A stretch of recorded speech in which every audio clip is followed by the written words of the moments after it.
and welcome to what is episode 133 of the Always Wolves podcast. And I'm joined today by my regular co-host, Manny Paul. How are you doing? I'm fine, thank you, Dave. Hello, everybody. Absolutely. And we have got the doctor in the house, Dr. Paul Mansell. You all right? I'm good, thank you. Enjoying a bit of a break, actually, from the season. It is nice to stop sometimes, and then you can miss it and get ready to go again, can't you? Absolutely, and we should also send our love and best wishes to Jason Guy, who usually joins us here to talk about everything Wolves, but unfortunately he's cried off with a broken wrist. Yeah, he's in hospital today. In fact, we were originally going to do this on the 5th of June, but Jason was away in Spain, and he was involved in an Wolves All-Stars charity match. A tackle went in on him. He went loop in the loop, fell on his wrist. He's gone into the hospital today to have it checked out, and they have to have an operation on it. So unfortunately, we don't have Jason tonight, but we do send our best wishes. So I'm sure if you're watching this on YouTube, in the comments, send you love and best wishes to Jason, and the same if you listen to it back on podcast. So we've done our introductions, and we've got a lot to cover off today. So we've got the season review, of course.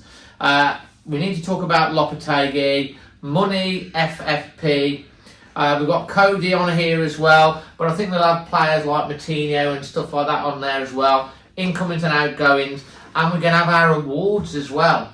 So then we're going to do some alternative awards. So stay to the end, because I'm sure that's going to be quite interesting. Manny, I'm going to start off with you first. Yeah. Season review. Couple of weeks after the end of the season. Yeah. How are you feeling? I think relief. You know, if you look at the season, without everything that's happened since, talking about players coming or going, if you actually look at the season, it was a poor season, obviously, disappointing season to be down there. But having been down there and looking pretty, like there was no light at the end of the tunnel before Lopetegui came in, and then to survive fairly comfortably in the end. Maybe that's down to a few teams not being as good as us, and it's not all down to us, but you have to give credit to 7 clean sheets in 9 games or whatever it was, the home record, the way they turned it around, even though they weren't scoring goals. That's for a side down there to not concede goals is quite a big thing, because sides down at the bottom were all conceding goals. So you have to give credit, and it turned out to a fairly positive outcome, which then just tailed off with a couple of heavy defeats, which people would say, yeah, well, the season was done and dusted. But I think momentum's a big thing. You don't want to just, put your tools down and get walloped, because that can carry on if you're not very careful. And we've seen that happen last season, didn't we? Yeah, and it's nice, even if, like Southampton, they got relegated, but if they have a positive result on that final day, that might just give them the spurt to have a really good season in the Championship. So I think those last games are still important, and to get walloped, and we haven't seen Wolves get walloped by 5s and 6s, not consecutively. And let's be honest, the United match was very similar as well. Yeah. We didn't lay a glove on them. 13 goals conceded. It was pretty awful. No goals scored in our last 3 away games. Yeah. Paul, onto yourself. Hopefully that's okay for you in terms of the mic. Your thoughts on the season, and on that, Manny's talked about the home form. The away form as well. What's your thoughts on that? I think overall on the season you can cut it into 3 sections. Got the first section, the first 15 games prior to Lopetegui, and from that period we got 10 points and 8 goals. So you're staring down the barrel of relegation. That's from 15 games as well. Yeah, that takes us into the winter break for the World Cup. Then the next part is a really positive part. So 7 home wins from 9 matches, which is a record that Man City and Arsenal would be pleased with. 7 clean sheets as well in that home form. And I think our average points was something like 1.4 a game. And over the course of the season, that would put you on course for something like 53 points, I think. Yeah, So- probably about 8th or 9th place. Yeah. Which is where we probably aspire to be next season, as realistically. So that's like the main chunk. And then we've got this chunk in the last 4 or 5 matches after safety's been achieved. And in that period, there just seems to be a bit of a dark cloud. It's a bit. Actually, it's a bit like Wolverhampton in the last 3 days. It's like sunshine, and then we see the cloud coming over, and then there's a monsoon downpour. As what's happened tonight, literally just before we came on air, it happened again. You would have seen us trying to get the kit out the car to bring it into Molineux. I mean, how much we read into that period at the end of the season, I'm not sure. But since we've been in the Premier League, we've not really had performances. I mean, Man City tore us apart here, didn't they, last season under Lage? But they were really worrying, those defeats and the manner of them. So I'm hoping that is just a bit of a blip, and we've got time to address those issues now, moving into next season. And you mentioned the away form. If our away form continues like that next season, we're banging trouble again. Banging trouble. So hopefully he will have learned, Lopetegui, lessons by how he sets the team up, and he's got the summer to formulate a plan to make us not as good as what we are at home, because that would be a big gap to fill. But we need to be more competitive away from home, and we need to pick up more points on the road and score more goals. Absolutely, and the away form, the 2 wins away from home. One was that last minute glorious winner against Everton, and then that incredible comeback with 10 men against Southampton. 2 games that we could have easily have lost and had no wins. So the away form's really, really worrying, and it's nosedive towards the end of the season. First of all, I mean, we've talked about a few podcasts during the season where we've got together and we were talking about how many points. I don't think any one of us had us from 41. No, I don't think we did. Yeah. And we've come 13th. I mean, we've had a bad season. Everyone said we've had a bad season. We still finished 13th in a bad season. Literally, you have to shake your head and think, how have we finished 13th? The thing is, those home games, that home form was really, really good, but it was quite freakish to have clean sheets. Brentford, Palace, Villa, Chelsea, Spurs, Liverpool. We kept clean sheets, but against all those sides. Let's be honest, we probably ain't gonna keep clean sheets against those sides again. In that, not all of them, all together. So, and the teams that we thought we might do, but Leeds and Bournemouth. That's right. Yeah. We didn't. We didn't. So we've got to be careful. We can't just say, okay, we're okay at home. We still didn't score goals at home. We're relying on this problem. We've talked. We've talked about it for 3 or 4 seasons. It's a long scoring time. goal. Yeah. Wolves have scored the least amount of goals in a Premier League season in their history. Yeah. Last year we finished the highest place of any team that scored the least goals, 10th, which was an anomaly. Yeah. In itself. Are we going to get away with it for 3 years in a row? 105 goals we've scored in the last 114 games over the last 3 seasons. Yeah. So of all the sides that are in the Premier League still, who have played the last 3 seasons, that's the lowest. So we're the lowest goal scorers over the last 3 seasons. Paul, we're going to get away with it again next year if we don't score goals. I mean, that's a serious pattern, isn't it? That stat that Manny's just shared. That's not just like part of a season. And he has done a lot of research. That's over. Remember, that's over. 3 managers and Steve Davis for a short while as well. So it's not as though it was down to formations. We played every formation. We played 5. We played 3. We played 4-3-3. We played literally every formation we've tried, and the problem has been the same. We haven't. The thing is, with goal scoring, you don't mind maybe not scoring if you're creating a boatload of chances, because you think, well, okay, we just need somebody to finish the chances off. The worrying thing was we weren't even creating, and literally we were relying on the one shot, the one goal, and then defending heroically with brilliant performances, from the likes of Dawson and Neves and then grinding out the wins. And we're not really, I don't think we're going to do that long term. We've got to score more goals. We can't keep doing that, and it has to be solved. And we're going to come on to incomings and outgoings and all that sort of stuff. But was it you that said about the dark cloud? The dark cloud. It's a shame really that we've got to the end of the season, we've stayed up, and we're all like, that's phase 1 done. Let's kick on for phase 2, and then straight away we've got all this uncertainty, dark clouds that have appeared over Wolves' futures, and it's just taken a bit of the wind out of the sails, because uncertainty breeds discontent, and there is a little bit of, it's bubbling under the surface at the moment, but you can feel that the fans' frustration, and if things go a little bit Pete Tong, it could get quite nasty. Lopetegui, we'll go with you first, Paul. What's your take on the Lopetegui thing, with some of the messages that he didn't know about the spending and all that sort of stuff?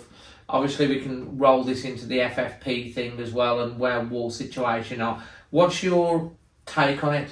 Having had quite a bit of time to reflect.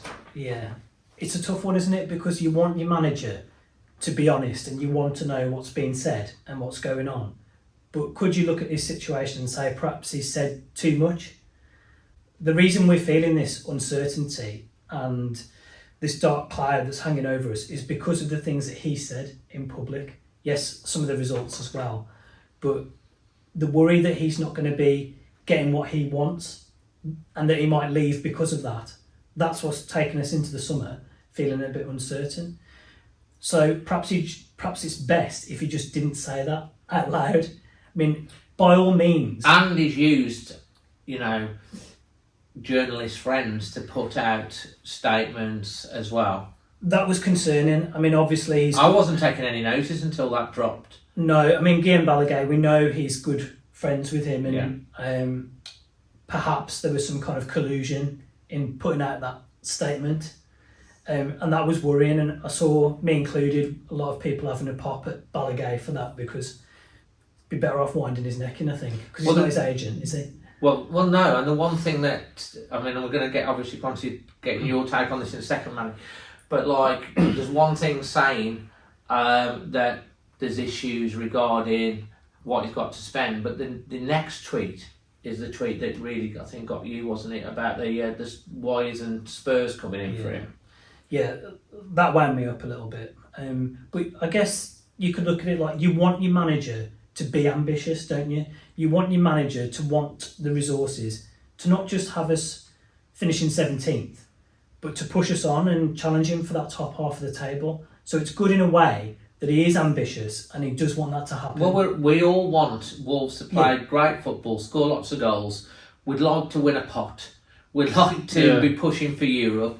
And we want our manager to be ambitious, but it's like some of this stuff maybe shouldn't have gone into the public domain. Manny, what's your take on that? 100% agree. If you go back in time, and some of the chairmen clubs had, even if you go to Alex Ferguson's time, and people like Doug Ellis used to be in charge of the clubs, do you think managers saw eye to eye? Do you think Ferguson always got from the Manchester United board what he wanted? No. Do you think Wenger always got the players that he wanted? It's pretty normal, I think, having a frosty relationship between owner and manager. But we didn't have to hear all that. So if he's gone into a meeting and he's thinking, oh, I wasn't expecting this, I wanted this, carry on thrashing it out then. Why do you have to speak to every reporter? And it seemed like every reporter had their own little 2 pence worth of what Lopetegui was saying, or the interpretation, because let's be honest, his English isn't his first language, and sometimes when the passion comes out, it can be taken out. So if 3 people hear something, and 2 people might think, oh, it's nothing to worry about, and the third people think, this guy's not happy.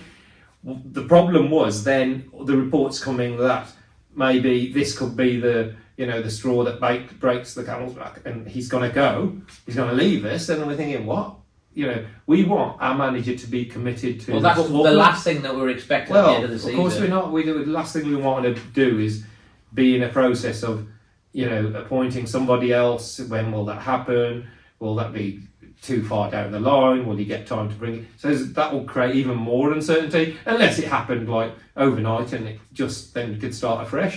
If that's the case, that's the case. No one lasts forever, but the only person who can dispel that is him.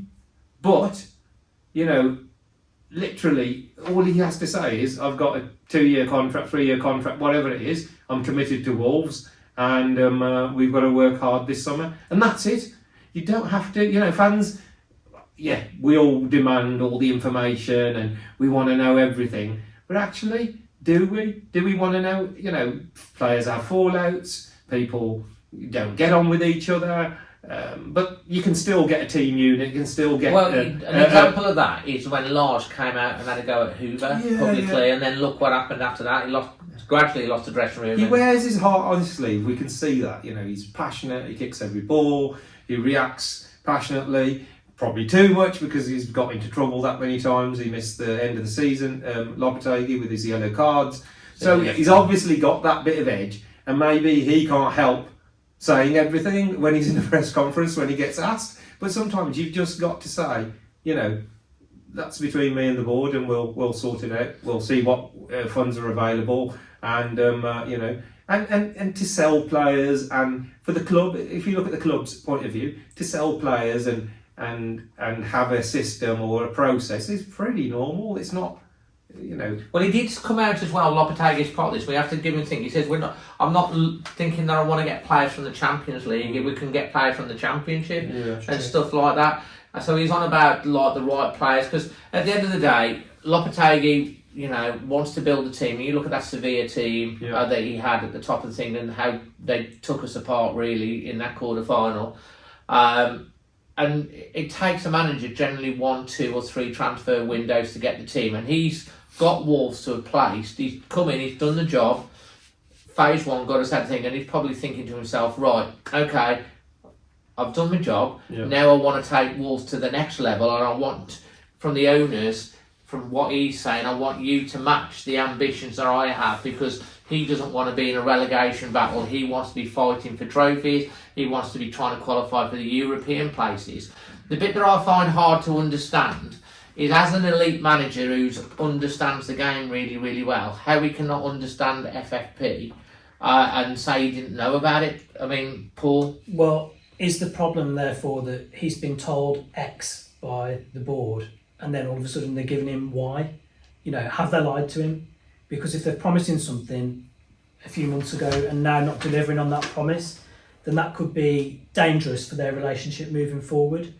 But if you are a world-class manager, which I think you can say that he is, because he's been manager of Spain, definitely an elite manager, and he's won every single match, didn't he, in his manager? So if you're a manager of the calibre of that country and you're winning every match, you're world-class. So if you're that good, can you improve the players that you've got here as well? Can you coach them to be better than what they are? I mean, if you look at other squads in the Premier League, like Fulham, for instance, on paper, is their squad better than ours? Probably not. They've got a goal scorer, obviously, which helps. But they did have. As a manager, you've got to try and make the team, all those sums of the parts come together and outperform what their level is, not underperform it.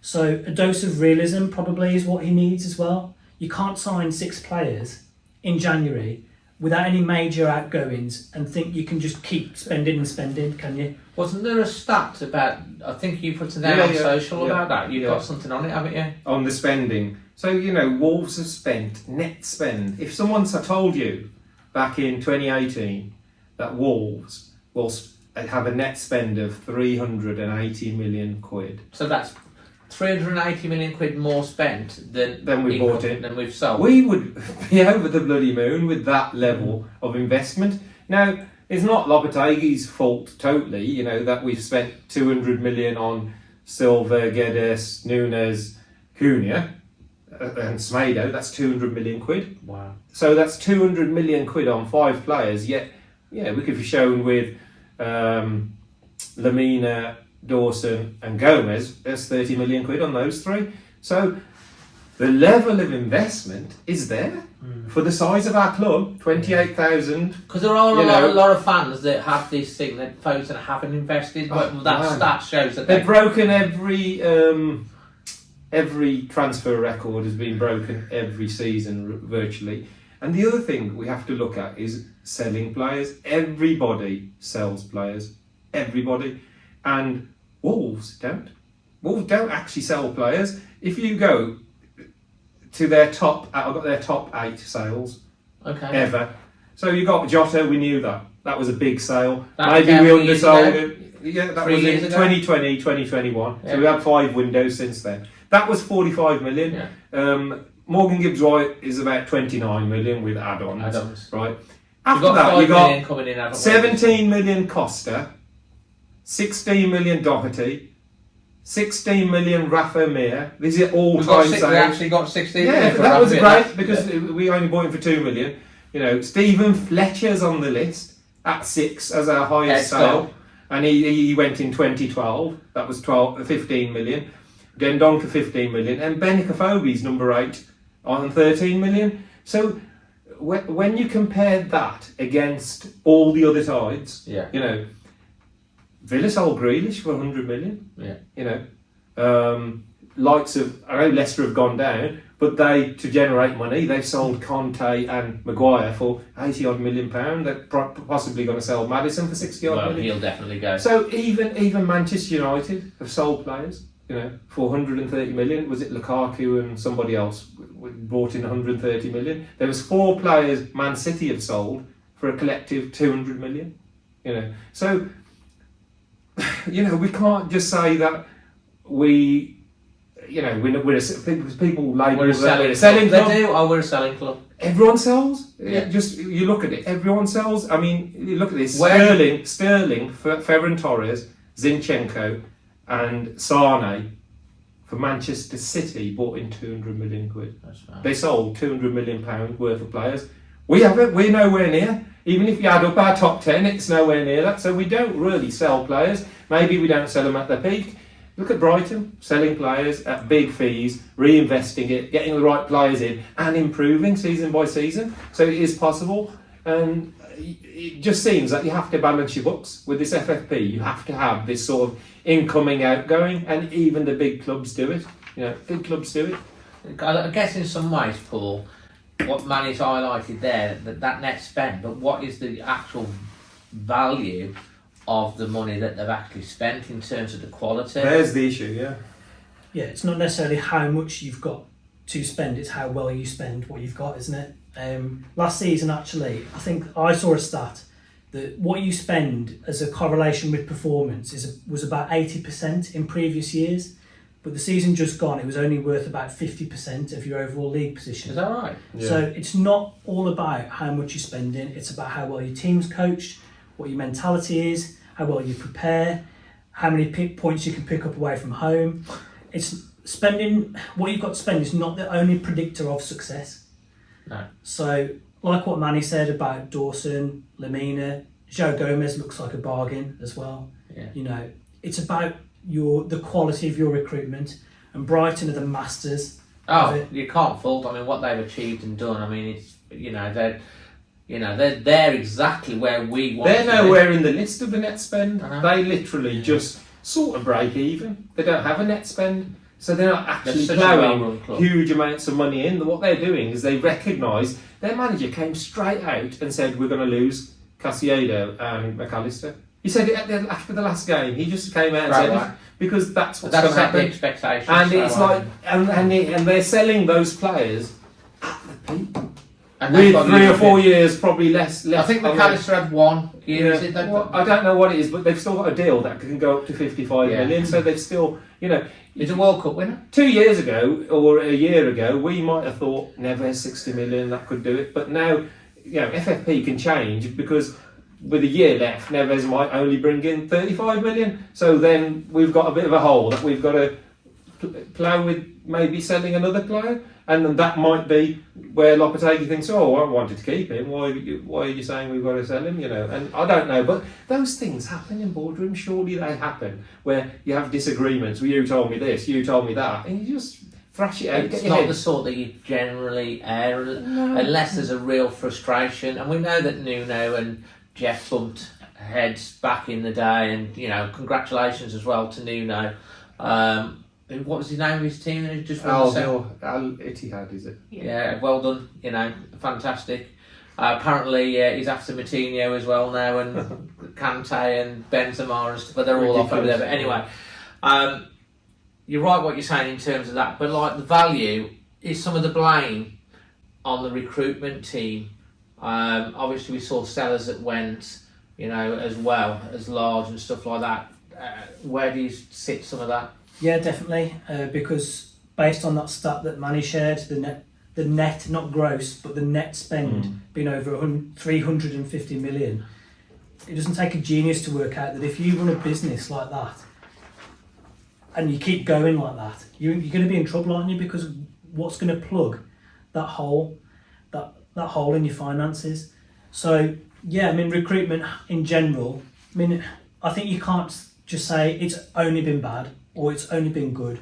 But there's more recently, since we first got promoted, and we had that really great window, didn't we, where we brought in the likes of Patricio, Moutinho and so on. Moutinho, 5 Yeah, million. but Paul, the ones that have That's a done long really time ago, well, the ones who've done The really one well, most expensive. we didn't really pay that amount of money. Moutinho, 5 Where million, we've got to Patricio, look at 18 is, million. let's go back to Jota. We sell him because it's a big fee, and we think He wasn't even getting the side at the time. So at the time, it might have seen a good deal for us. At the moment, it doesn't, because what happens is 5 windows go I've past. still not replaced him. And what we did replace him, but Well, it didn't yes, work because we straight away spent £35 million on a 18-year-old kid, 17-year-old kid. Talking about that, Who Jeff Shee was like championing from day one, that this guy's going to be this guy. And what happens is we're left with one striker, he gets the injury, this 17, 18-year-old is thrown in at the deep end without any fans. And I thought he did as well as he could have in his first season as a teenager with no fans.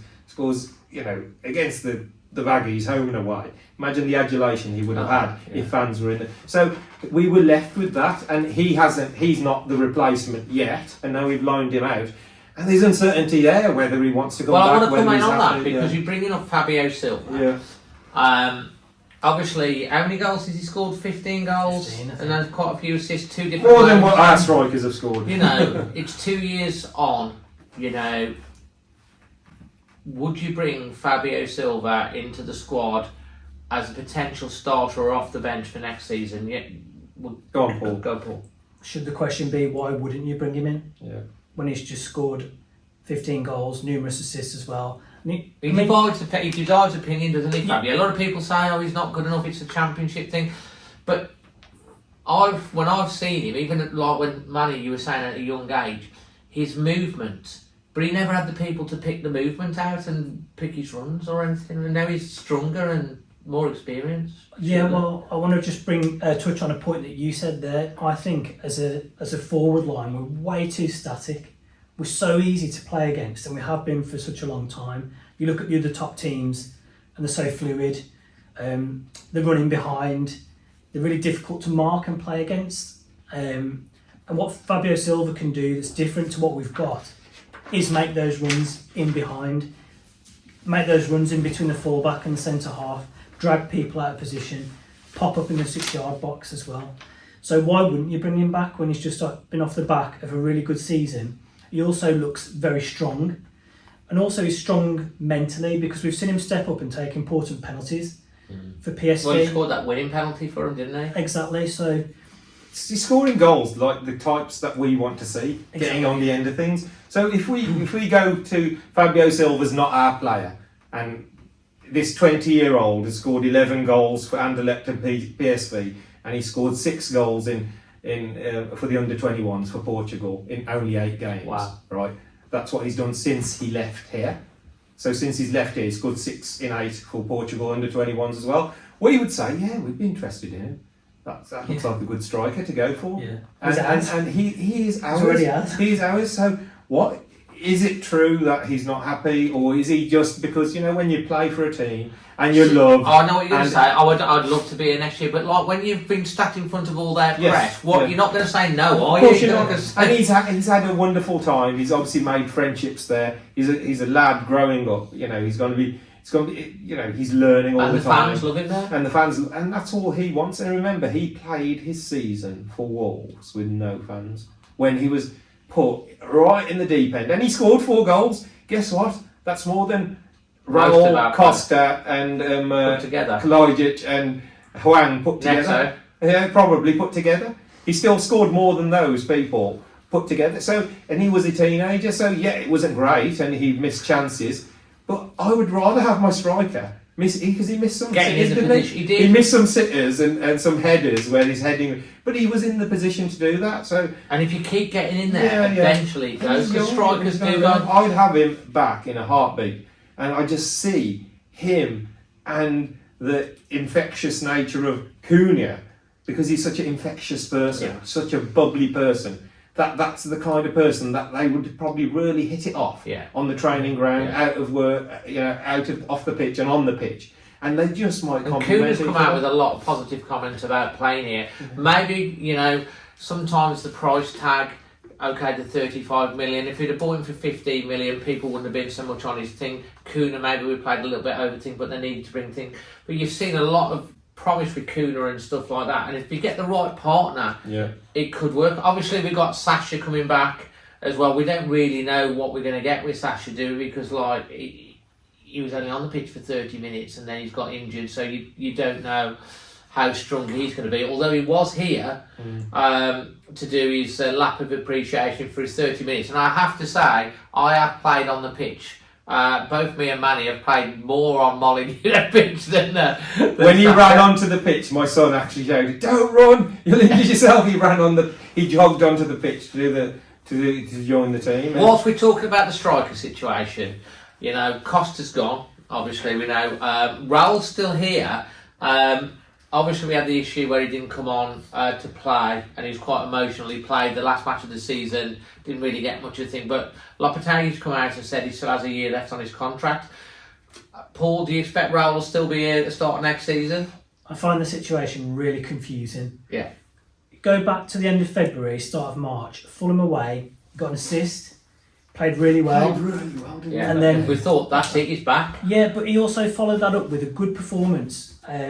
It was against Spurs. Costa got injured after about 25 minutes. Like old Raul. Yeah, and we thought, this is more like what we're used to seeing. And then a couple of games later, he's not on the bench. He's not even in the matchday squad, and we don't see him for weeks. And this is a bit of a theme that we've seen with some of the Nori was out for a while as well. Neto at the end of the season. Neto. What happened with Moutinho. I mean, what? Just completely outcast for a bit. Why? What happened? How has it happened? Even if you look at Neto's, had a little bit of a cryptic post, I thought, when he went on Portuguese duty, almost like saying, "Oh, I'm here now." And it seemed like he was having a little bit of a dig of not, One of the things have been said about like Cadench wasn't there and Neto and all of those is that Wolves was safe so that they could start their recovery for next season. They let them start their recovery in terms of their injuries and stuff. That's one message.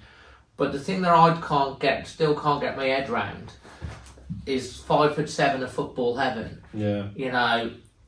I absolutely love Joe Moutinho. I think everybody does. Everybody does, yeah. And for him not to show up that last game at Molineux, even though he was maybe not in the side, or he said he didn't want to play because maybe he didn't want to get injured because they weren't going to give him another contract, I don't know. What's your take on that, Manny? I don't think Joe Moutinho probably was expecting to stay.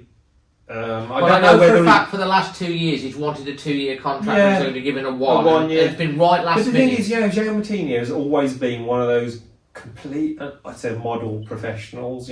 For Portugal, the number of games he plays. When you see the likes of Neves when they talk about him, when even Ronaldo when he talks about Moutinho, he is the model. He's the person you want to follow on and off the pitch. So just that appreciation to the fans, even if he had a disagreement or something had happened, you still think he would have turned up.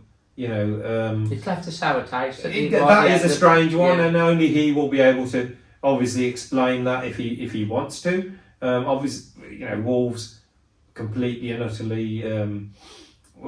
The fans are passionate for him. They loved his time here. Wolves put a great, showreel of his. He's played for Wolves more than any other club. So he played with a smile on his face. He was happy. Something obviously changed. What that is, nobody's got a clue. We can just speculate. But it's so unlike.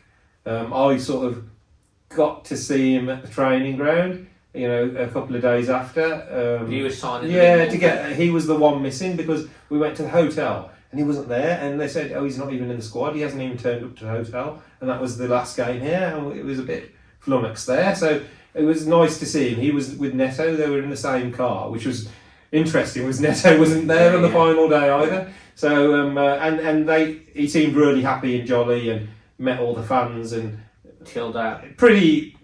I don't think it's appropriate. Nobody asked him like, where the hell were you? You know.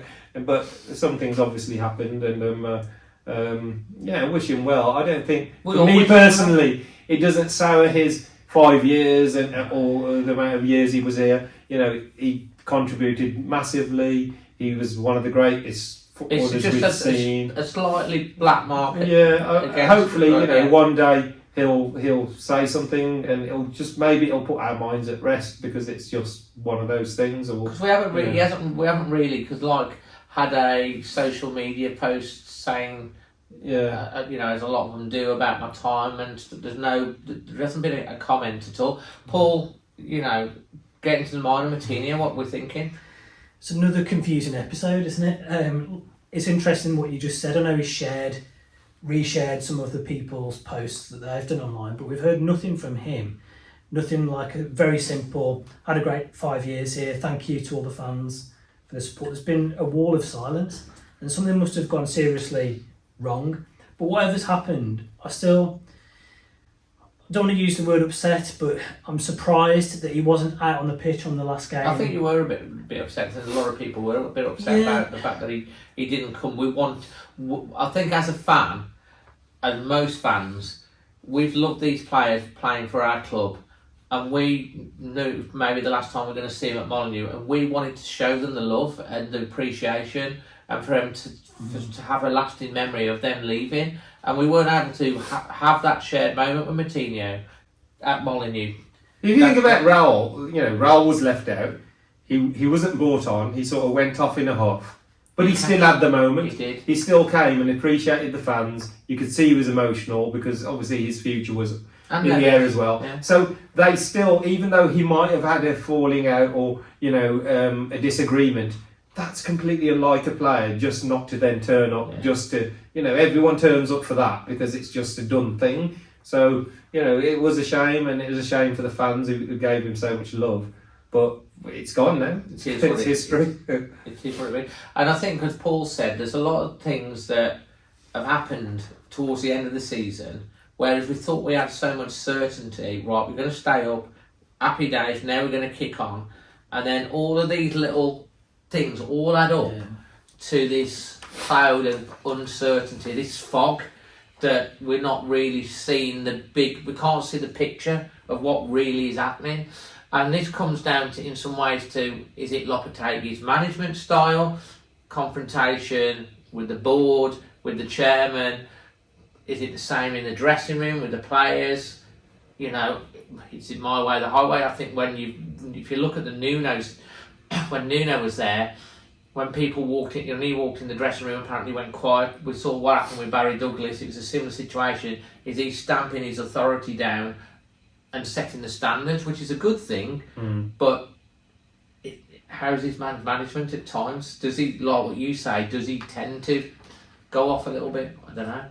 I mean, you can't say that it's not a united dressing room, because in order to stay up in the manner that we have, and put in some of the performances, especially here, that we have, the players are pulling all for that common goal and for him. Yeah. The bulk of them are, anyway. And it's after we've got safe that a lot of these things have happened, haven't they? Yeah, but perhaps it is a bit of a concern that just around the periphery of the squad, Aït-Nouri, Podence, Neto, seems to be now a growing list of fractures in relationships. So I think sometimes you've got to, rather than cut people off, you've got to bring them with you instead. So perhaps if he reflects on his style over the summer, he might think, yes, I need to have authority.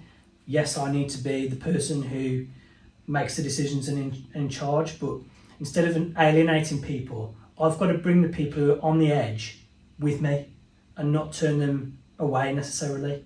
So something to think about over the summer, I think. It went from, it's a fine balance thing, because the first time he comes out and says, I want this, I want that, the club have told me a few different things, fans are actually on his side a little bit, saying, yeah, back the manager, give him what he wants. And then the third and fourth and fifth and sixth report, we think, wind your neck in now, mate. You know, we stop moaning, concentrate. Because then it becomes national talking points. But the thing is, we're Wolverhampton Wanderers. We're not used to just, when that window happened in January, that was out of the blue. We brought in 6 players, everybody that he needed, and we stayed up. A fantastic window. We're used to, we don't. And there's really a lot know. of messages. The recruitment team and Lopetegui were all on the same page. They all want the same player. Whatever's happened, they need to thrash. But because it's already come out now, he's got to. The only thing he's got to confirm to us as the fans is, I'm committed. I'm here next season. I'm committed. And we've got to work hard this summer. I think that's the message that we're waiting That's for. all he's got to say. And then that, because the cloud is him being uncertain in his position, and the reporters, all the reporters are reporting that he hasn't changed his stance and it's not certain whether he'll be here because of that. So that's uncertainty. And the Totti Gomez interview that they put out as well, I hope he'll be here. Yes, again, this is this fog of uncertainty. Well, they're reading the same things. The players are reading the same things. They're party to what has happened. When you see the Pedence and the Eight Nuri, you know their characters. Maybe they can fall out, or they maybe weren't good in their way, or maybe they weren't. But when it happens, 2 brawls in pre-season. When it happened with Moutinho, suddenly is not in the squad. That was the big thing, And then Lopetegui, even then, he comes out to the press and says, I wanted him, he didn't want to play. And it's like... and then you're thinking, well, it's almost like, well, it's not me, it's him. You go and ask him. And this is Moutinho. And I just think this is a level of, respect of, don't need to air it. You just have to say what you need to say, and Alex Ferguson, Wenger, those great managers yesteryear, said very little. They reassured you, but said very little in terms of personal issues with any sort of players. They did what they had to do behind closed doors. If Alex Ferguson needed to get rid of Jack Stam, David Beckham, he got rid of them when the time was right without making a big furor, and that's what he needs to do. If he decides that ain't not really Moutinho, or not, he needs to make that behind closed doors and not really come out with it. I don't think and. There's a lot to come out over there. I mean, is it the transfer window opens on the 14th of June? Oh, man. Is that right? It's going to be a long summer. 15th. Thursday. Oh, no, 14th of transfer window opens on the 14th. The fixtures come out on Thursday. Yeah.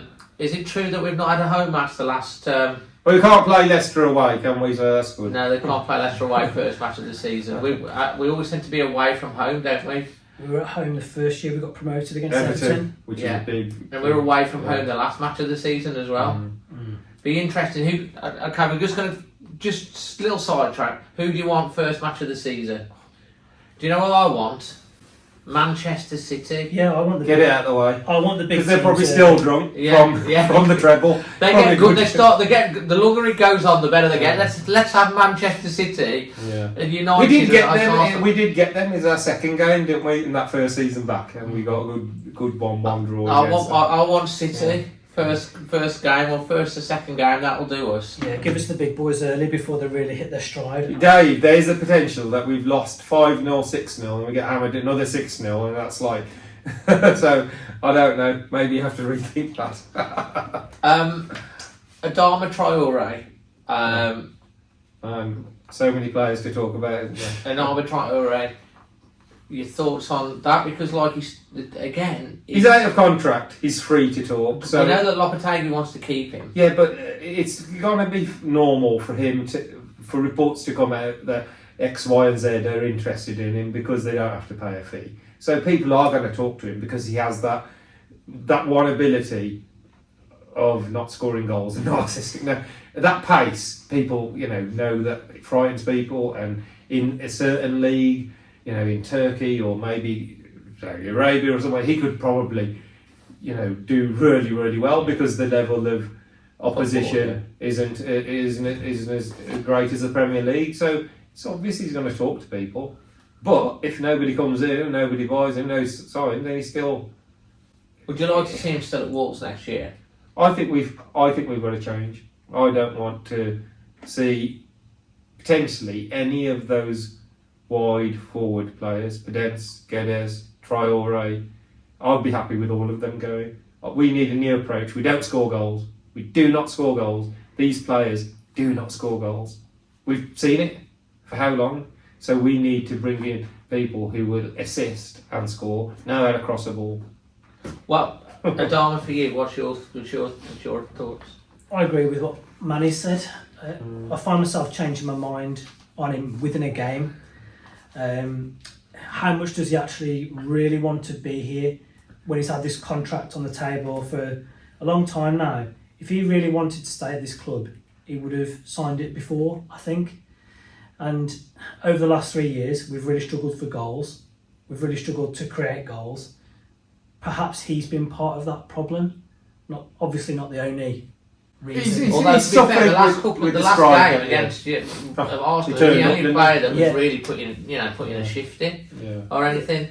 I wouldn't be devastated if he did stay, because he's a player that gets fans off their seat. He's got the ability to change the course of a game. That home game here, he's a great professional and a great person to have around the club. But I think on the balance, perhaps it's time for him to go and for us to try a different approach. Yeah, obviously, I don't know. I kind of like Traore. I think. I love him. I'm still on this. Like, he'll get him to do it. We say, but I'm the same with Neto. Dave, if someone came in with a fee for Neto, I'd sell it at this point. Yeah, because I think we just need a new, fresh approach up front. Well, we do, and then that's where I look at the Silvers. The lad from Coventry, I'd love us to take a punt on someone like him. What's his name? Gyökeres or something. Gyökeres, yeah. So, Gyökeres, Silva, Cunha, maybe another wide player from somewhere. Well, one player we know that's definitely going to be here, because we're going to South Korea and he's going to be the poster boy. He's one of the best. Best players under Lopetegui. He scored goals as well. And he always seems to be in the right place. He like the tap-ins that he's got. Considering where he was under Large, and the fans were on his back, and he's had a lot of injuries as well. He was getting injured. Anything he was kicking was just going out of bounds, or being that slice clearance. It was a great finish by Newcastle. But everything was going wrong for him, and suddenly Lopetegui, one thing he's got him sort of ticking. Whenever he came on, he did a job. He managed games for us, especially and at he home. does have pace as well. Yeah, and he scored goals, and he scored like 3 goals, was it? So I think he'll be here, obviously, and but I think we just need a new, fresh approach up front. Fresh approach. Yeah. And before we get on to the defence and the Conor Coady situation, and then to our awards, Joe Hodge, Chiquinho, Ryan Giles. Yeah. What are your takes on them? I mean, Ryan Giles has got the best assists in the Championship for the last 2 years running. A bit like you're on about that thingy. I really want to see him part of the squad for next year, because people say he's a Championship player, but you can take Championship players and make them Premier League players. Ivan Toney. Exactly. So I mean, those 3 players that I pulled out there, Joe Hodge probably was when he came on, probably did one of the best when he came on against Arsenal for that 30 minutes. What are your takes on those 3? Chiquinho, when we saw him... Man, he could cross a ball. Bloody hell, can he cross a ball? That cross for Cody's goal against Chelsea. Yeah. We haven't had a cross like that He since. literally can cross a ball. Yeah. And you got Boubacar Traore that's come back into the mix as well. I mean, all of these players, do you see them, Paul, what are your thoughts? Especially Ryan Giles. Yeah, I mean, I definitely want to see him given a chance. The only way he won't be is that you might look at him as a saleable asset, in that he's off the back of a couple of good seasons now in the Championship. He's of a good age, he's English, so he could command a decent fee. I don't want to see him sold, I want to see him given a chance, because we know we've struggled for goals, and one of his strengths is supplying goals, and he's done that for 2 years in a row from left back. So he needs to be given a chance, and the only way that he's not given a chance is if a big bid comes in. Yeah, the thing is, he's the kind of player, we'd sell him for say 15 million and say that's clear profit for us because we didn't pay anything for him. And then he goes tears well up, there, and we think, oh God, why did we get rid of him? So he's proved himself. He's gone away, proved himself, and that's all you ask players to do. And not the just same with that, Silver. being consistent as Same well. with Silver. Couple of years, They've gone out on loan and they've proved themselves. They've made a big impact, and they're our players. And if we're not going to sell them, for a big fee, then we have to play them, and they have to be brought into the squad. I'm really excited with Chiquinho. The only doubt, obviously, is the injury was horrific, and we've seen previous injuries with Johnny and Neto, and it's a horrific injury. When you look at Adama going, I'm thinking a fit and flying Chiquinho. I'm not worried about Adama going because, wow, he was brilliant. And so they're players that have to come into the fold, particularly if... And they're exciting players as well. Yeah, they are good. Again, imagine if they were 3 up-and-coming championship players that didn't belong to us. We would be looking at them, wouldn't we? So, it's again... We have got players. We've got more midfield options than we've had before, even with Moutinho, Neves going. Lamina, Gomez, Nunes looks like he's still at one point last season we only had 2 midfielders. Well, yeah, we did. Before we bought them, now we've got Kundal still ours, And to be honest, you talk about Neves, and we think he's going to go, and personal terms apparently agreed with Barcelona, but it's not cut and dry that he will go. And we heard from the NS thing, didn't we, that if he doesn't go, he will sign a new contract with Wolves, so they don't lose him for nothing. So you can never say never with Neves. But we've got to talk about Conor Coady, of course. Coady went away to Everton. We've covered this, Everton hardly played him, although he played the last match of the season. Strange that was. And played him and he keeps a clean sheet, And they've not taken up the option. Yeah. Coady obviously went under a cloud for a little bit, coming back. We'll go with you first on this one, Paul. Conor Coady, does he come back into the Wolves squad this season or not for you? It depends on Lopetegui, doesn't it, really? Does he want him? And we do know that Lopetegui likes to play a 4. Not saying that Conor can't play. Would you see the likes of Conor and Dawson playing together at the back? No. Probably not in that combination, but we know that Lopetegui values experience, he values an English core, he values particularly Premier League experience, so that's what he does add. I think people are perhaps judging him a bit harshly that he left in the summer, but did he go and ask for a transfer, or was he told by Bruno Lage, you're not part of my plans? What started that process? We think it was Bruno Lage. So we probably wouldn't be having this conversation if there wasn't that issue last summer. And putting my sports psychology hat on for a moment, there's something in sports psychology known as a cultural architect. So you, as an individual, can influence the values, the behaviours, the normative behaviour of the people around you as an individual through your own behaviours and the things that you do, the things that you say. And if you go back to the start of last season, we had a shocking start to the season. Kilman was performing below his best because Conor wasn't there. And I think we sometimes undervalue what an individual can bring to a team and the influence he can have on the players around. We lost a lot of leaders, didn't we? Yeah, so for me that's a really undervalued trait that he can bring. And I know people will throw back, but some people see him as just as a cheerleader, but that's not true and that's not fair, because he brings so much more than that. And actually, he's a really good player. You don't get capped 10 times by England, captain of England.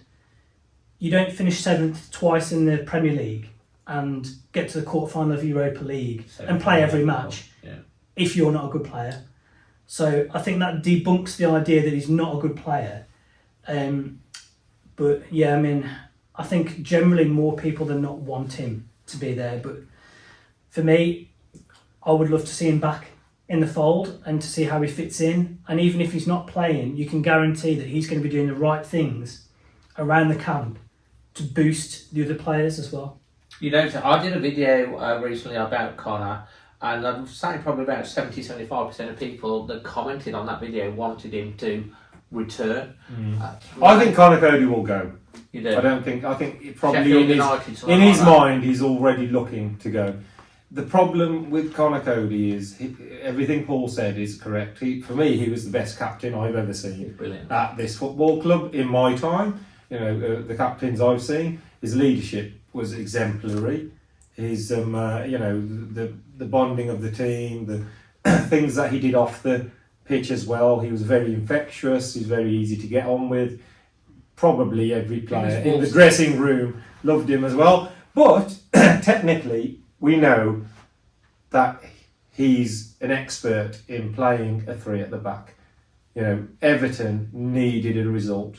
Sean Dyche decides I'm going to go three at the back straight away. Connor's straight back in because he's natural in that position. That's his natural way of playing, the way he leads it. He's got enough cover around him in terms of pace and doing some of the things that maybe he can't do. That's normal. Every player's got pros and cons, and his cons are huge in leadership, what Paul's spoken about. But I think in a two, I think even Conor Coady would obviously give it a go because he's a ultimate football man. He'll give absolutely everything. But if you asked him, how would you want to play? He would want to be in the centre of the three. So if that's not going to happen, if that's not going to happen here, which it's not, we're not going to go back to that. I don't think we are. Then I don't think there's a future for him here. And at this stage of his, career, he'll want to play football. He'll want to, wear an armband. There's been a lot that have been linked with the likes of Sheffield. Yeah, and I'm sure, he'd be a great signing for somebody playing with three at the back. He'd still be. I mean, Everton were rock solid that last day because he played in that position. So I don't see him here. He'll always be like, for me, almost like a modern day legend for us. Because if you think about, forget thinking of Conor just the player, think of what we achieved around him, getting back into the Premiership, the 2 7th places, going into Europe, first time in 4 decades. It was under him being captain, him being at the centre of everything. People when Neves and Jotas and all them were brought into this club, even you speak to Neves and he absolutely purrs about Conor Coady and the influence he had when Neves arrived they're here. good mates as well. And they're really great mates. But it's like, you could see probably in the background how much hard work he probably did in nurturing and encouraging and making people welcome. Because Conor Coady's in the room, you're going to be made welcome, aren't you? He's not going to just sit there and ignore you. And he's a fantastic guy, fantastic player for us over the years. But I don't see him with a future with us. And I hope he gets a cracking move, to Sheffield United or someone like that. I don't think he'll want to go to the Championship. No. I mean, he could potentially go to like a Championship side that's looking to get out because he's got that expertise. Yeah. So somebody who plays through at the back, he could go there just to get that next step, like a Middlesbrough or something. Someone who's playing that way, that he could probably relaunch his career. I think he's done the England thing. Hand on heart, he probably thinks I'm not really going to go back into the England. Unless he gets a lot of regular football. Yeah, so it'll be interesting to see how that pans out. To be honest, with Coady, obviously he'll have to report for pre-season if he's not. He'll always say the right things, and he'll work as hard as anyone at pre-season as well because that's his attitude. I think and he's seen through so many managers. You can never say never with Conor as well, but it's a bit interesting to see. Let's just say, obviously, before we get on to the awards, who's your captain next year, Paul, if it's not Neves? I know it's a good question. Who's your captain? Probably not Kilman. I mean, I don't think necessarily a captain has to be the loudest person. I don't know if Kilman's really that leader. He's vice captain at the moment, isn't he? Yeah. He got the armband when Neves was injured. Yeah. I mean, we saw somebody pick up the armband at the end of one match towards the end of last season. That's not the answer either. I mean, I was surprised it didn't go to Dawson, to be honest, because he's got the experience. He's a great organiser. So, from our current base of players, if Ruben's not here, if Connor's not here, then for me it would probably be Dawson. Manny? I would say Dawson's completely natural with the position he plays, and the other one is Mario Lemina for me, because he seems like a fixture in the side, and again he plays in that position where he sees the whole play. I do potentially like my captains to be right in the centre, that they can see everything. You know, sometimes I'll give it to a striker like Harry Kane and people like that, and they're sort of on the they're a talisman in the side, but they're not really a captain who's conducting things on the pitch. And I like to see proper midfield general type captains. So maybe Lemina's got a shout, you know, in that, because I think he talks well. He's got a quite infectious personality. He's got experience now. He's got a good end of the season behind him, so he'll have the popularity and the backing of the fans. So if not Dawson, then Lemina might be the other person. But Kilman just seems like really weird that he was given it, because he, no disrespect to him, but he just seems really quiet, softly spoken. Not really, you don't see too much emotion. And captains really do sometimes need to get the crowd going. So good, to be honest, I mean, Lemina's a decent shout. Yeah. I can see why you'd say him. He's matured a lot from when he was at Southampton and through his experience. I'm surprised by the type of player he was. Yeah. Absolutely. Yeah. But I think I'd probably go with Dawson, just because he's been there and done it. He leads by example on the pitch. He's quite mature. He's got that respect. He's almost like a direct replacement for Conor in the way. Literally, the things we were lacking when Conor went, we brought back in with Dawson. Yeah. Leadership, control, with no disrespect to Conor, with someone who could play a back four better as well. Yeah. You know, so it was what a cracking signing. It kept us up, basically. All of these things that we've been talking about, obviously, leave your thoughts in the comment section. We're going to get on to our awards. I think we're going to have some alternative awards. Are we all settled that Neves, player of the season? Up until his injury, I was going Hugo Bueno all season. I just thought when he came in, he was absolutely brilliant. He made that position his own. He gets injured, and then Totti Gomez was a revelation there as well. So Neves quite clearly he's just all action, isn't he? I mean, maybe not scoring some of the goals that we would like him to score, and some of his shooting might, but I think he just developed as this all action, all round midfielder, backwards and forwards. Paul, you concur? Yeah, I think it'd be a full house, wouldn't it? Yeah, absolutely. Neves, okay. Breakthrough player of the season. Well, I've just mentioned mine. Then Hugo Bueno. Yeah. In terms of breakthrough from 0 to nothing, I mean, we've seen Hodge show some promise. Yeah. Lopetegui clearly rates him a lot. He's been talking him up. Really surprised he didn't let him go out on loan and then didn't use him for the remainder of the season. But could you also say for that, Totti Gomez is another breakthrough, because we saw glimpses. I've been so impressed with his attitude and how he's adapted. Love him. He's a proper defender. Oh, he is. Just He's just no nonsense, is he? Yeah, and he's very athletic as well. You know what we've seen with Manchester City? There's a new way of playing in defence. 4 centre halves. Yeah. And they've literally got 4 centre halves who all can defend. Physicality. And then literally, if you think about it, when Gomez is in there, it reminds me of that. Thinking like we've got a proper defender, you know, and he was bursting forward as well. He was. You know, he's quite athletic as well, isn't he? Yeah, and he can obviously, you don't become a Premier League player if you can't play as well. Got an assist, or was it the Brentford game when he cut it back for Costa? Yeah. I mean, I look forward to seeing. How old is he? He's only young as well, isn't he? Yeah, about 23, 24. Just got his first international call-up as well, which is amazing for him. Well, so is the other one that we've got on loan, Mascara. Yes. You know, I think he's got, hasn't he got into Colombia. the M&S sort of team of the season as well or something? He's got into the sort of some of the monthly teams, and he's also got called up for Colombia. So, and a lot we talk about, like going out and buying these players for lots of money. You look at Hugo Bueno that's come through the academy. £3,000 we spent on him. How much? £3,000. What? Is that how much? $3,000. $3,000. Okay. That's a stat and a half. Totti Gomez, who they sent him out to Grasshoppers, has come back. Yeah. Who was a centre back, moved to left full back, and has adapted. I mean, those are 2 players. You look at the Joe Hodge they got from City, who's come in. He looks a real tidy player. Luke Hundle, Who's had another great season? They brought in that Lembakisa for one game, and he looked brilliant. Didn't he did, and then he had that was in the FA Cup against Liverpool. He was brilliant, and then against Arsenal, he did come a little bit unstuck. Yeah. But he's only a young. We've got lots of great young talent that are coming through, which somehow, some way, there's got to be a pathway for them players, not just to be loaned out and sold, but to make it through as Wolves players, and that's down to the recruitment team, the management staff, to make sure that things like that happen.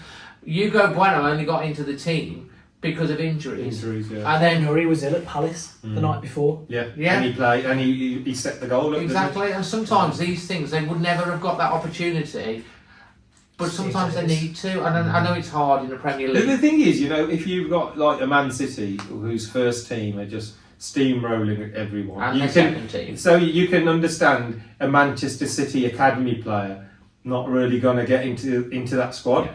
We had a team of forwards that were misfiring all season. So, why not blood some of the talent that we've got? And then just might shine. Yeah. Sometimes you just have maybe to... even Nathan Fraser, big season, another season, scored lots of goals. Someone to look at, maybe in the cups, maybe in, just somebody to introduce. And they've got to start somewhere, haven't they? They have, and if they know where the back of the net is. This is an alternative one. Paul's wanted to get this one in. Social media moment of the year. Well, we're talking stuff that Wolves put out, aren't we, here? Because the content they do put out, hats off to the team. I look forward to seeing the stuff that the media team have been fantastic, haven't they? So I think on my short list would be the videos. Playtime's over. Yes, so the Nottingham Forest, the Playtime's over response to the Diego Costa thing. Yeah, that was excellent. I really found the stuff very heartwarming about the young lad Fraser. Fantastic. And the Adama Traore one that was on recently. You're on that video about 3 times as well. It just shows a real insight into some of the players that we never used to get to see. It's really fascinating, and it shows what such a humble guy he is as well. But like the Fraser thing, everyone was in tears, and even FIFA shared that. FIFA shared it. That was fantastic content as well. Just goes to show what an amazing job the team are doing here in terms of inclusion, looking after their fan base. So that video obviously deserves a mention. I think I would probably pick the Gabriel Bonlahor TikTok video where he said they're my absolute bankers to get relegated, and they clipped up goals from Pedence, who he'd been slating, Diego Costa, Traore, who was going through the motions, he said. That tickled me a lot, and it came at the moment when we'd secured safety, having been bottom at Christmas, and that video has caused a lot of amusement for me. So my video, my social media moment is the Agbon Lahore video. Manny, you got one? You know what? You've mentioned, he's mentioned them all, hasn't he? But let's go like the Costa signing. When Costa signing, let's be honest, when it was rumoured, we all had a bit of a chuckle because it's like, why are we going to pull out a player of yesteryear out of nowhere at the jungle in Brazil, sort of, somebody's in the wilderness, not being heard of, we don't know who he plays for, and then suddenly, you get someone's put a tweet out of a car going into Monet through the back gates, and then the build up, wasn't it? The build up, and then Wolves actually think of, let's go and get some. Well, there were dogs, obviously, but wolf dogs or whatever. Let's get them and let's make this. And I think they were actually wolves. Yeah, they were wolf dogs. Oh, wolf dogs were they? Yeah, they're like a sort of a cross between the two. Yeah. And Costa actually went out and said he was scared. He was absolutely terrified when they launched the behind the scenes. So that was fairly funny, and it was quite an arrival. And for a bit, I thought it was a bit of a.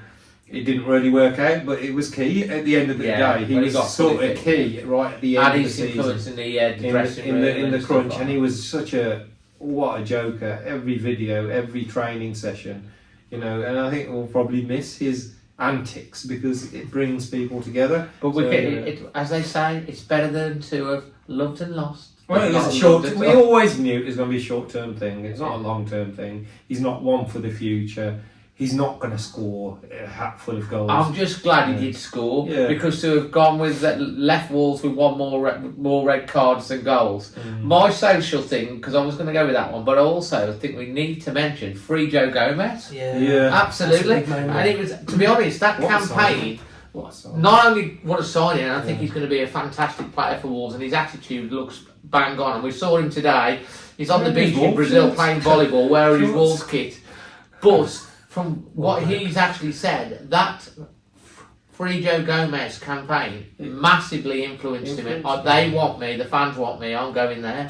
Young players want to be felt. They want to be felt wanted, don't they? If you're just talking about Fabio Silva, he's talking so fondly because he feels wanted at that club. Yeah. So that's the reason. So, you know, with youngsters, when he turns on social media, and they all read social media, remember, he's seeing that everywhere. Everyone's hashtag Free Joe Gomez, Free And Joe what Gomez. an influence. The it club jumping on top of it. He's seeing every day. And the unveil as well, Yeah, the video that they did. Brilliant. I mean, fair play to the media team. I mean, and I've said this as well. And their content levels have been absolutely fantastic across the board with everything they've done, which is, you've got to commend it.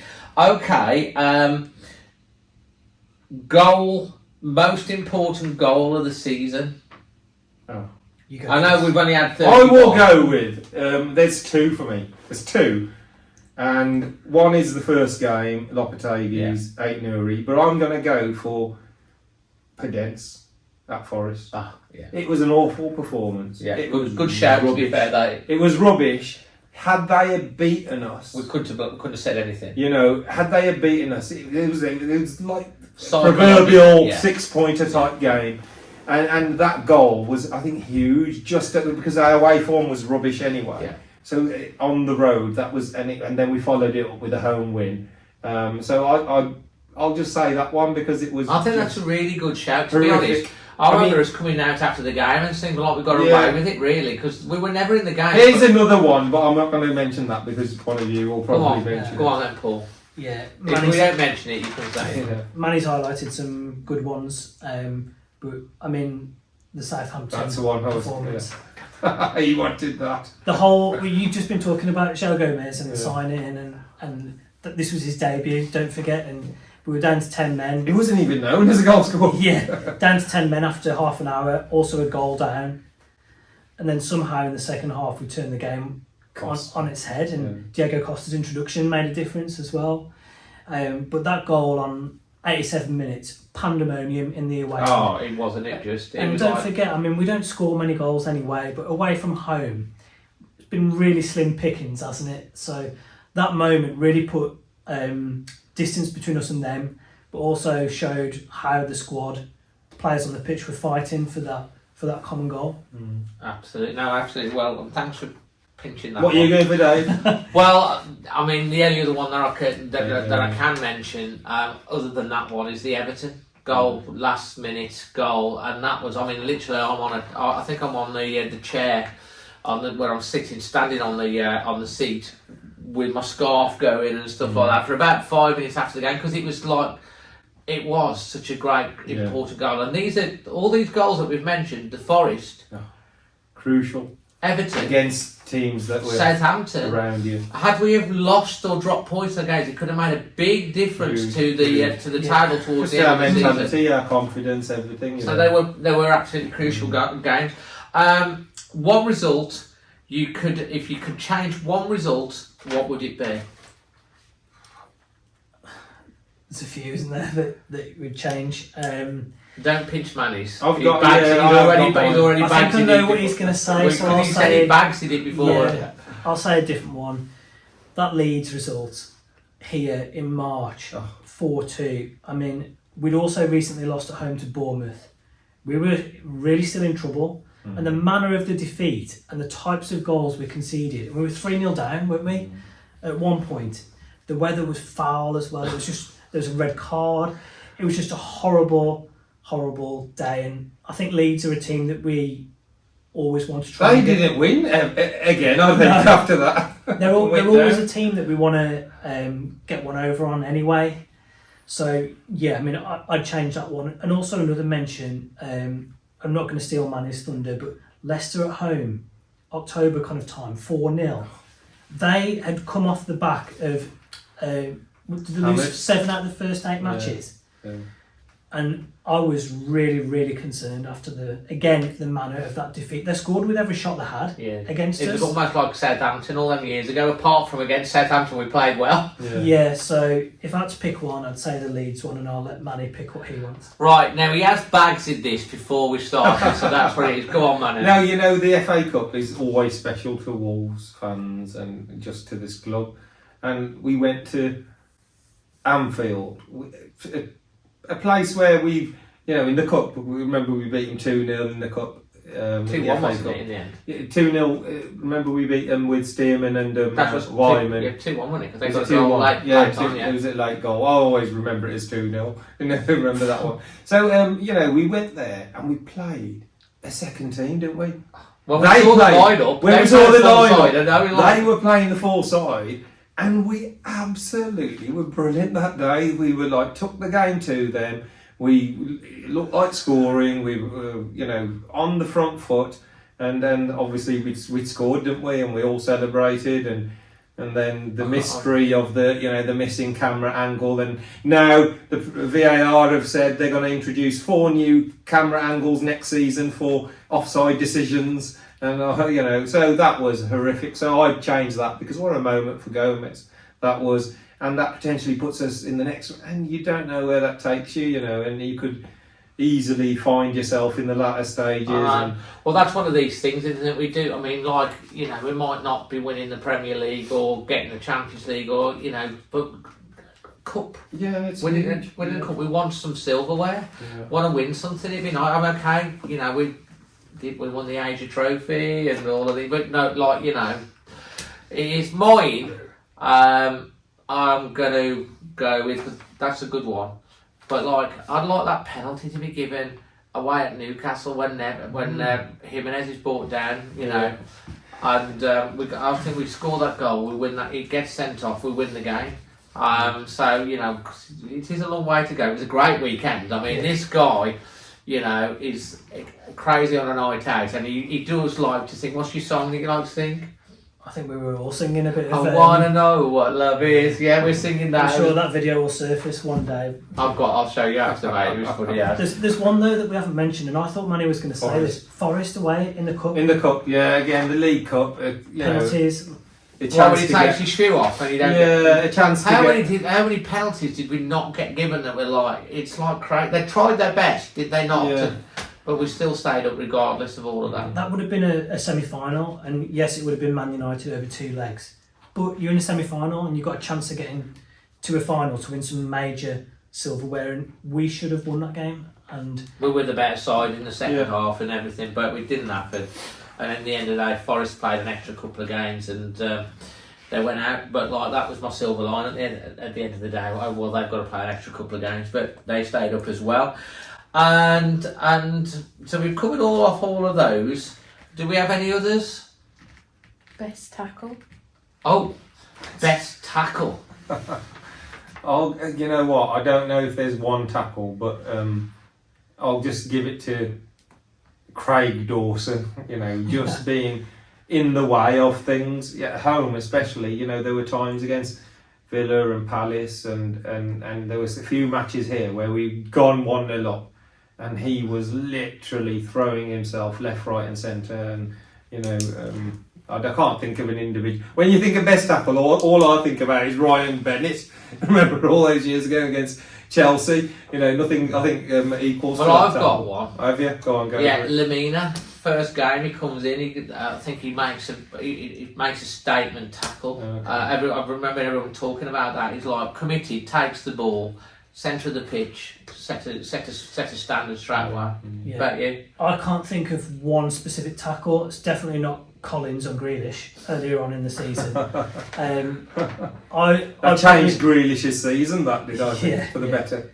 I'd give it to Lemina, his whole performance against Liverpool, and the tackles were a huge feature of that. I mean, I've hardly ever wanted to give someone 10 out of 10 for a He performance. wasn't he? Yeah. But he was exceptional That day. on that day. His pressing, his closing down, use of the ball.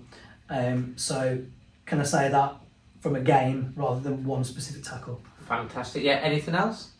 I have one more to finish off on, Yeah. and that's your moment or highlight of the year. Wow. Go on, Paul. I think if we're talking about like stuff that's pitch related and to do with the team, I think the unveiling of Lopetegui. Again, we've talked about the situation when he joined. We were in dire straits. But when he was appointed, I think we all said on this podcast, we're going to stay up. So the arrival of him, for me, although there was still that worry there that we could get relegated, I felt so much better knowing that we had him compared with Bruno Lage. No disrespect, Steve Davis as well. So the arrival of Lopetegui. Right? Is it going to be football? Could be anything, mate. It's most Wow. Saturday. The walk. Yeah, you know Chelsea, what? The walk. walk. That's what I was going to mention. Was like, you know, I can't believe that was this season. It seems like again, it's been such a big, Yeah. big I remember season. you arriving at Yeah, I mean, you were that- so emotional. That was day. that day. You guys were there, and it was brilliant to see all you guys. That last mile, especially the pain, but then just seeing fans from both sides just wishing you well, patting you back, literally throwing money at you. And then Chelsea there. They were great, Staff. weren't They had two stewards about a mile out to walk me they? in. Amazing. And then the reception, and then meeting Ruben and Nathan Collins. It was on the pitch. Even that was tremendous by Wolves to do that. So that was like a huge highlight. I mean, we lost the game 3-0. I was on the high. Well, you are horizontal. I was literally. Everyone's like standing up on a away day. I'm sitting down, peering through, but there's not much to see because we're getting hammered. But that will always live with me. It was a bit of off the cuff thing to think about doing, and the way it panned out, and the way everybody jumps on the bandwagon, and it goes and gets bigger and bigger and bigger, and the amount it raised was just. It's even now Dementia UK, Dementia UK actually from it doing a set of fundraisers where they're encouraging people to walk from stadium to stadium, Oh, that's and they're going to fantastic. launch something, and because they saw the impact it had, and they're encouraging other That's a football good. fans. Oh, that's good. So that's Football set up fans, something, yeah, it has, and they're actually doing something tomorrow here at Monet. We're coming down for that, doing a bit of a promo for it. But yeah, so that's my moment on the pitch. There just wasn't. There's those real moments was there, but it'll have to go probably. I'd say the 8-0 goal, even though the Gomez one, that one we were there. Everton, I actually love Everton as a. I just love the old style, the four stands, the pillars, the everything. It's just wooden seats, and it's like the new manager comes on board. How is he going to be for us? A cagey game, and then bang, you score that goal. The atmosphere, the limbs, and I think it set us up for staying up. So on the pitch, it'll probably be that. What's yours winning best podcast award? Yeah. That Oh was my God! Yeah. That was a still long this time season. ago. Well, this season.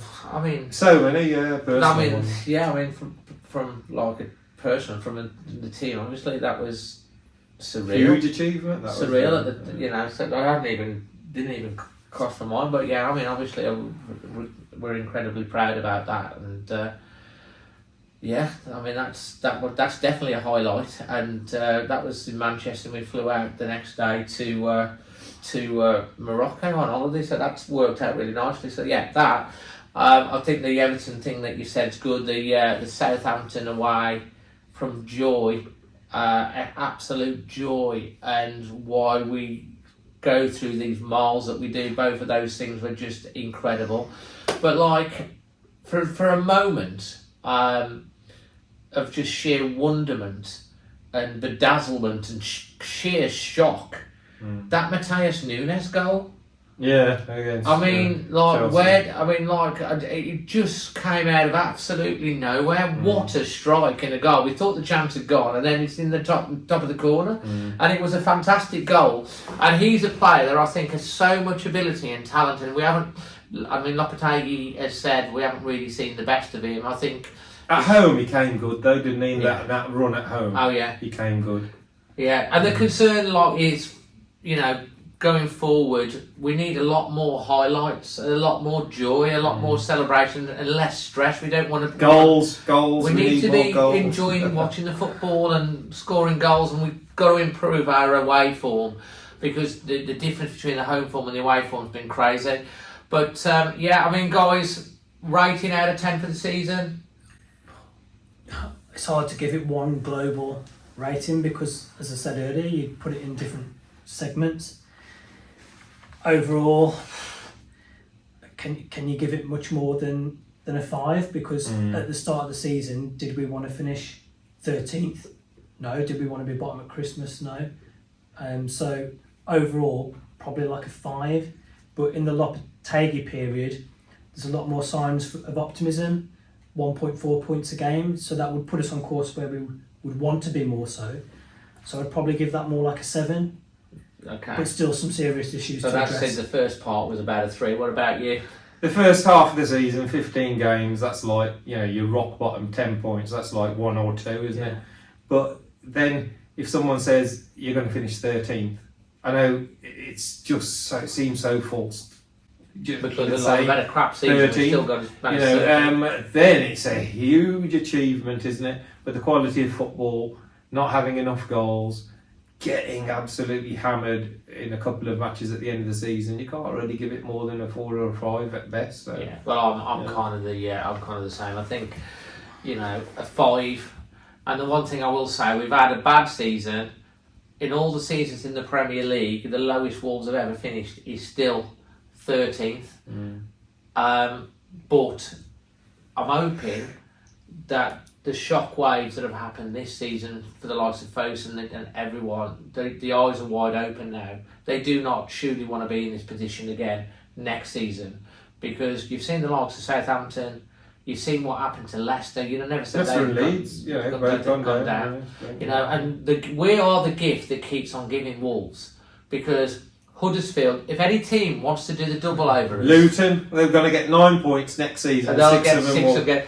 against Huddersfield us, went down. They only won 3 games all season, 2 against us. Leeds have gone down, did the double over us. Leicester have gone down, did the double over us. Any team that's coming up, if you do the double over us, you're doomed. Anyway, on that moment, and that, I hope you've enjoyed the podcast. If you have, please smash a like, leave your thoughts in the comment. If you're listening to it back on your podcast, wherever you are in the world, we do send you our love and best wishes. Dr. Paul Mansell, how can people find you on social? At Paul Mansell 10, Twitter and Instagram. at Pedal Sing on Twitter and Facebook and Instagram as well. Hopefully take a bit of a break during the summer like that. Then come again next season and see what we have in plan, and hopefully have a good time together. Fantastic. And you can find me obviously on social, Dazzling Dave, or Always Wolves on any of your socials. We will be back with an in-person podcast before the start of Pulling our season. hair out, obviously. Yeah, and we'll know a lot more. We'll have a lot more certainty by then. Hopefully. So, but obviously, as always, we'll keep you updated here on the channel and on the podcast with all the latest news. If you're new, please subscribe, hit the like button, leave your thoughts on what we've had to say in the comment section below. From myself, Manny, and Paul, and also Jason, who's in hospital. I hope you're all right, mate. Love to you, Well Wolves. soon, Jace. Always Wolves.